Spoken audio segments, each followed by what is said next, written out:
penjaga gol akan lakukan dalam penalti shootout. Dan lagi satu elemen Syafiq dalam kedudukan penalti shootout ni, penjaga gol akan menggunakan kayu yang lebih panjang berbanding dengan dalam perlawanan di mana kayu itu adalah lebih pendek. Itulah perbezaan dalam pukulan shootout, Syafiq. Dan itu yang dapat kita saksikan sebentar lagi. Adakah Nur Haslinda, penjaga gol kebangsaan berusia 21 tahun, dan juga Siti Zalia, juga seorang lagi penjaga gol kebangsaan berusia 23 tahun, akan mempamerkan aksi mereka untuk mempertahankan gawang masing-masing daripada dibolosi dalam situasi penalti shootout ini. Jadi mampukah Negeri Sembilan mempertahankan kejuaraan mereka di siang lalu.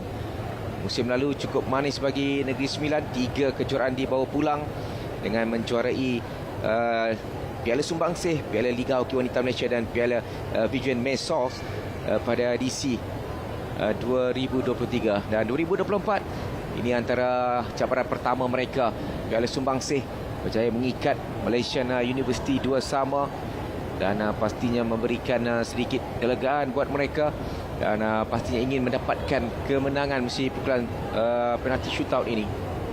Ya, lagi satu elemen dalam penalti shootout ini adalah kita harus tahu that ada video referral juga yang boleh diminta oleh pengadil ataupun pemain dalam penalti shootout untuk lihat mungkin ada sedikit kesalahan.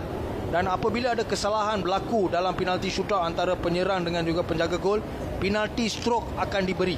Dan salah satunya 5 pemain ini, penalti stroke tu tidak semestinya harus diambil oleh taker itu, boleh tukar daripada 5. Dan kita harus tahu apabila ada seri antara 5 pukulan ni, kemudian mereka akan melakukan sudden death antara pemain, dan turutan tu boleh pilih siapa-siapa untuk ambil sudden death. Betul. Jadi kita akan nantikan keputusannya ketika sebentar saja lagi. Mampukah Sembilan mempertahankan kejuaraan ataupun Malaysian University akan menjadi juara baru bagi Piala Sumbangsih. Empire Guntur Muhammad Khairil ada di situ. Biasanya di kawasan D yang mana akan dipilih untuk lakukan shootout adalah selalu, kalau lihat tempat teknikal tu, mereka akan menggunakan sebelah kiri selalunya. Dan kita lihat kombinasi antara technical official dan penjaga garisan, juga akan ada satu pengadil di sana untuk lihat sama ada bola tu lepas dalam 8 saat atau melihat kesilapan.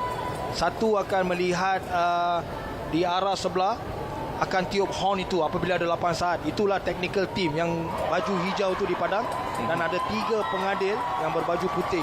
Itulah kombinasi antara technical official dan pengadil yang akan menguruskan pukulan penalti shootout, di mana di bahagian tengah tu ada 2 official yang lain akan lihat 5 nama yang diregister untuk mengambil pukulan shootout. Kedua pasukan sudah pun bersedia memulakan penalti shootout ini. Kadang-kadang soalan dia, Syafiq, masa pukulan shootout tu sama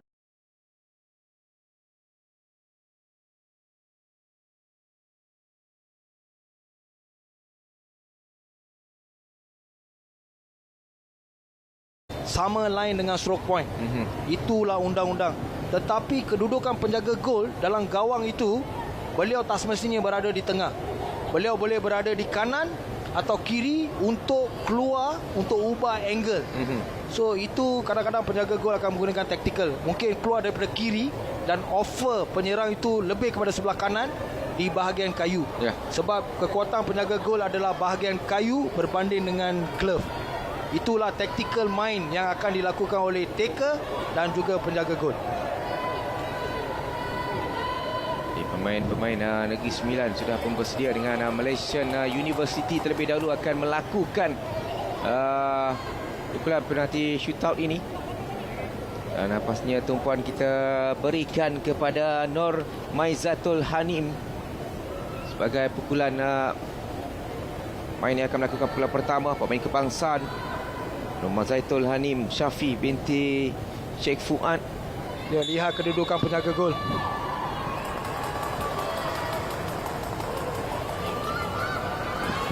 Terjatuh terlebih dahulu Haslinda.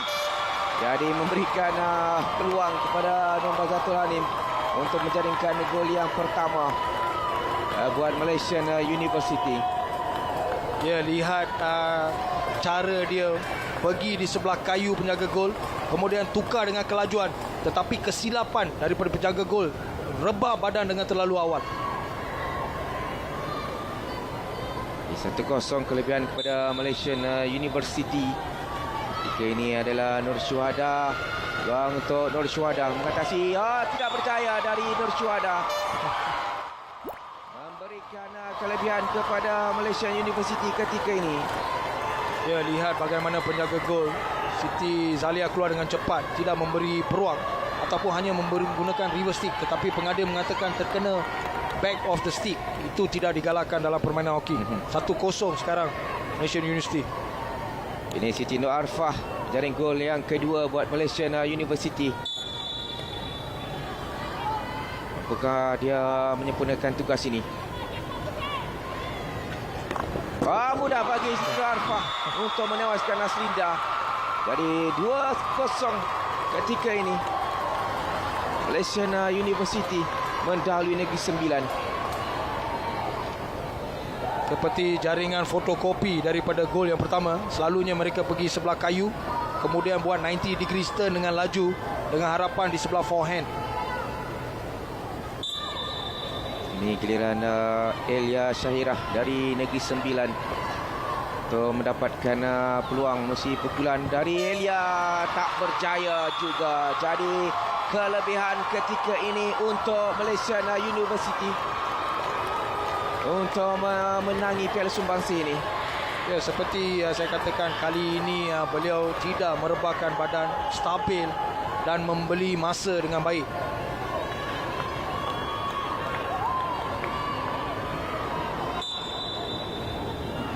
Kita lihat peluang ketika ini untuk Malaysian University mendapatkan kelebihan. Sekali lagi Aslinda terjatuh.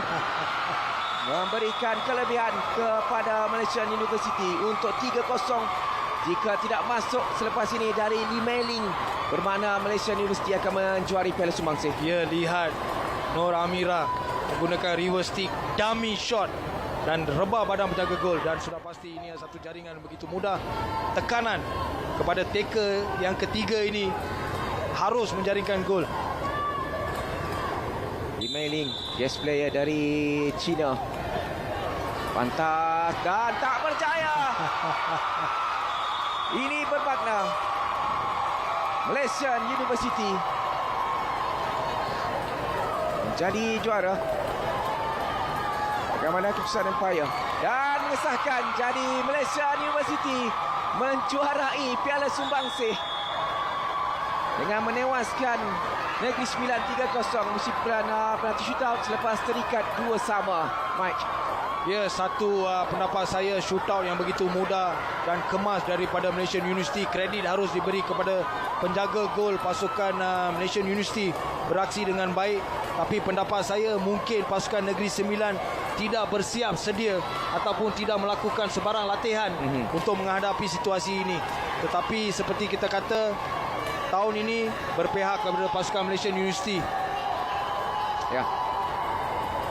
Dan satu perlawanan yang menarik dapat kita saksikan, dan akhirnya Malaysian University berjaya untuk memenangi Piala Sumbangsi, menewaskan Negeri Sembilan 3-0 mesti penalti shootout selepas kedua-duanya terikat 2-2 dalam 60 minit permainan.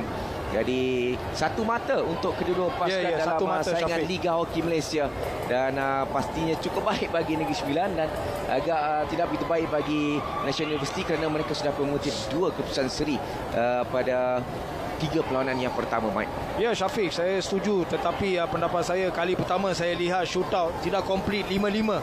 Ya. Tanpa jaringan daripada pasukan Negeri Sembilan, 3 shootout, 3 gagal, 3 jaringan daripada MU. Dengan 3-0 begitu mudah. Tapi pendapat saya, pasukan Negeri Sembilan mempamerkan satu aksi yang baik sebab mereka turun dengan status underdog tanpa 5 pemain kebangsaan seperti tahun lepas dan banyak injury.